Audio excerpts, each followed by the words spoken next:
सर्वप्रथम जय भवानी जय शिवराय एक मराठा हा आवाज या मराठ्यांचा आहे। मराठ्यांचा इतिहास बघितला, आमच्या इतिहासामध्ये महिला सगळ्यात पुढे राहिलेल्या आहेत। आज ही बाई जी हिंदुत्ववादी स्वतःला घोषित करते, एक तर पहिली गोष्ट ही हिंदुत्ववादी नाहीये। कालीचरण महाराजांनी जेव्हा जरांगे पाटलांबरोबर त्यांचे वाद झाले होते तेव्हा ही पाटलांविषयी बोलली होती, त्यामुळे त्यांनी तिला हिंदुत्वाची तोफ असं बोललं। ह्या बाईचा एक पॅटर्न आहे सर, तुम्ही लक्षात घ्या। हिंदुत्ववादी पुरोगामी यांच्या विरुद्ध काही झालं तर ही हिंदुत्ववाद्यांची बाजू घेऊन व्हिडिओ बनवती, त्यामुळे काय होतं, तिला प्रसिद्धी भेटती। लोकांना वाटतं अरे मोठ्या लोक पण हिला काही बोलत नाही, मग ही काय करते, बिल्डर लॉबी झाली, हॉटेल लॉबी झाली, ह्यांना अर्ज करती।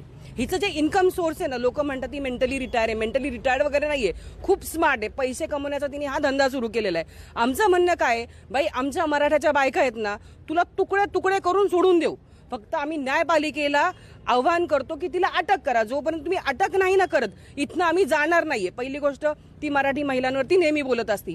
जो तिचा सध्या व्हिडिओ चर्चेमध्ये आहे त्याच्यात काय खालच्या पातळीत त्या बाईनी बोललेलं आहे, म्हणजे मराठ्यांच्या बायका त्याच्यासाठी आहे का? परत ती त्या व्हिडिओमध्ये काय म्हणती, परत माझ्याकडे येऊ नका ताई, ह्यांनी काय केलं, मी काय करू? अरे तू आहे कोण? तू आहे कोण? आज मराठ्यांच्या जीवावर तू मोठी झालेली आहे, मराठ्यांचे व्हिडिओ बनवून तुला एवढी पब्लिसिटी मिळालेली आहे, त्याच्यात तू सांगते की मराठ्यांच्या बायका अशा तशा। तू समोर तर ये, तू आज सकाळी पोस्ट टाकली ना, मी घाबरत नाही, तू ये ना।